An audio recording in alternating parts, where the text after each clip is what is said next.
నమస్తే. మన నెల్లూరు వాళ్ళందరికీ మీ నెల్లూరు సినిమా రచయిత రాజేంద్ర కుమార్ అభివాదాలు. ఇప్పుడే మన కళాంజలి అనంత్ తీసిన అమ్మంటే అన్న షార్ట్ ఫిల్మ్ చూశాను. కళ్ళు కాదు, గుండె చెమర్చింది. అంత గొప్పగా ఉంది ఆ షార్ట్ ఫిల్మ్. నాకు అనంత్ గత 40 ఏళ్లుగా పరిచయం ఉంది, సాన్నిహిత్యం ఉంది, స్నేహితం ఉంది. అప్పుడు ఒక చిన్న కుర్రాడుగా మొదలయ్యి ఇప్పటికి ఎంతగా ఎదిగాడు అనంత్ అనిపిస్తుంది. నెల్లూరులో సాంస్కృతిక కార్యక్రమాలు చేసే కళాంజలి అనంత్ మరోవైపు చక్కటి షార్ట్ ఫిల్మ్స్ తీస్తూ అవార్డులు గెలుచుకుంటున్నాడు. ఈ మధ్యనే షీ అన్న షార్ట్ ఫిల్మ్కి అవార్డు గెలుచుకున్నాడు.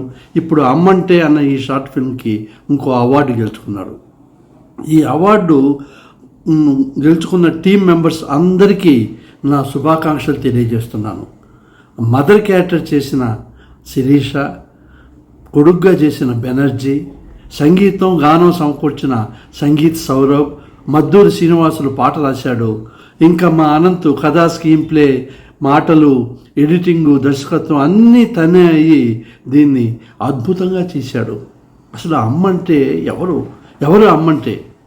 అమ్మంటే 9 నెలలు నిన్ను గర్భంలో మోసేదే కాదు, జీవితాంతం నిన్ను గుండెల్లో మోసేదే మీ అమ్మ.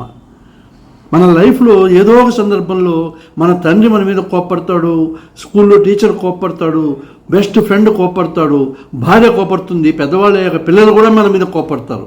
కానీ ఏ సందర్భంలో ఎప్పుడు మన మీద కోప్పడకుండా మనల్ని క్షమిస్తూ గుండెలో పెట్టుకొని చూసేది తల్లి. దేవుడు గుళ్ళో బొమ్మలో లేడు, ఇంట్లో అమ్మలో ఉన్నాడు. ఆ అమ్మంటే 3: 1 ప్రేమ, 2 ప్రేమ, 3 ప్రేమ. అది ఈ షార్ట్ ఫిల్మ్ యొక్క అద్భుతమైన మెసేజ్ మన కళాంజలి అనంత్ అండ్ టీం మనకిచ్చారు. ఈ అవార్డు ఒకదాంతో ఆగదు, ముందు ఎన్నో అవార్డ్స్ తీసుకుంటారని చెప్పి నేను నమ్ముతున్నాను. అనంత్, నిన్ను చూసి నేను నిజంగా చాలా సంతోషపడుతున్నానయ్యా. ఎందుకంటే ఇప్పుడు నువ్వు చేసే పనులు, ఒకవైపు నీలో 2 కోణాలు ఉన్నాయి. ఒకవైపు కడుపుబ్బను నవ్వించే షార్ట్ ఫిల్మ్స్ తీస్తున్నావు, మరోవైపు భావోద్వేగాలతో కూర్చిన షార్ట్ ఫిల్మ్స్ తీస్తున్నావు. 2 వైపులా సక్సెస్ అవుతున్నావు. నీ ప్రయాణం ఇలాగే కొనసాగాలని నేను నీకు నా ఆశీస్సులు తెలియజేస్తున్నాను. Thank you.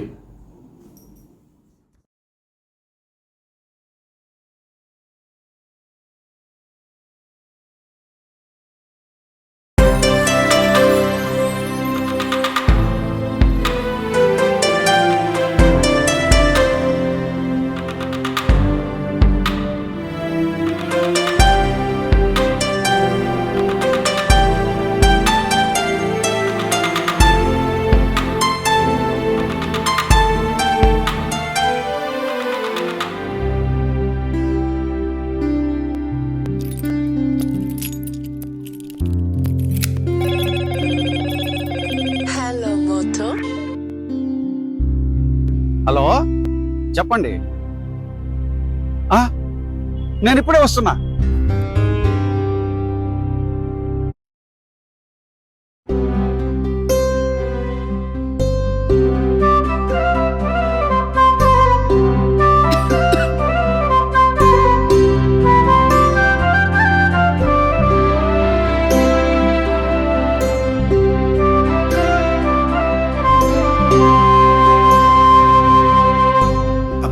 ముందు హాస్పిటల్కి పోదాం పదమ్మా.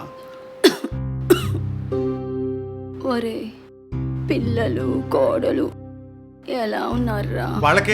వాళ్ళు బాగానే ఉన్నారు. ముందు హాస్పిటల్కి వెళ్దాం పదమ్మా.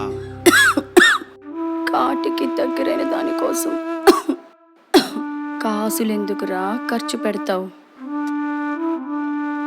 ఒరే నాన్న, నాకు చివరి కోరికుంది, తీరుస్తావా? చెప్పమ్మా. చూనానా, ఇక్కడ రాత్రిళ్ళు దోమలు కుట్టకుండా ఫ్యాన్ పెట్టించు. అట్లాగే తినేవి పాడవకుండా ఫ్రిడ్జ్ కూడా ఏర్పాటు చేయరా.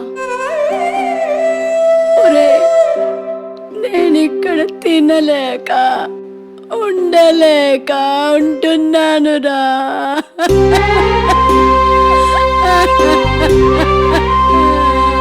అప్పుడప్పుడు వస్తూనే ఉన్నా కదమ్మా, నాకెప్పుడు చెప్పలేదే.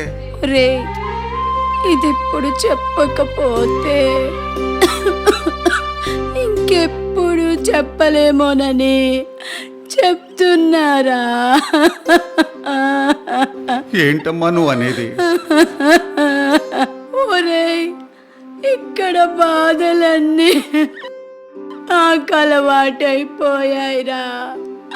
అమ్మా నా దిగులంతా నీ గురించేరా. నువ్వు ఇక్కడ బాధలు తట్టుకోలేవురా, తట్టుకోలేవు నాన్న. అమ్మా ఊరుకమ్మా. అమ్మా నువ్వు చెప్పేది నాకు ఏం అర్థం కావడం లేదమ్మా. ఒరే, ఒకవేళ రేపు నీ పిల్లలు నిన్నిక్కడ చేరితే